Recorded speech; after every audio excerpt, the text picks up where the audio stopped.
ChatGPT est mort, savoir coder ne sert plus à rien et la bulle de l'intelligence artificielle va bientôt éclater.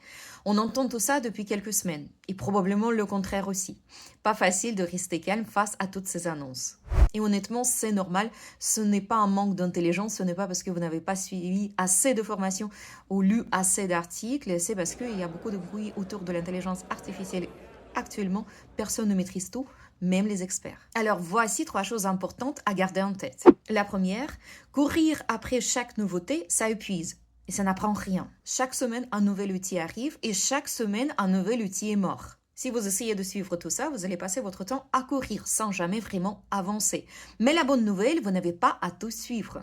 Choisissez une problématique à résoudre, définissez-la bien, identifiez ce qu'il faut pour y répondre et seulement ensuite, cherchez l'outil qui va pouvoir vous aider.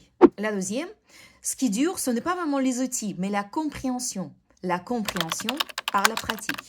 Comprendre pourquoi une intelligence artificielle répond comme elle répond, savoir reconnaître une hallucination, distinguer un cas d'usage pertinent d'un cas d'usage risqué, ces compétences ne deviennent pas obsolètes quand un outil change de version. Et elles ne s'acquièrent pas en lisant des articles, c'est plutôt en testant, en observant, en faisant des erreurs et en comprenant pourquoi. La troisième, vous n'avez pas besoin de tout comprendre pour commencer.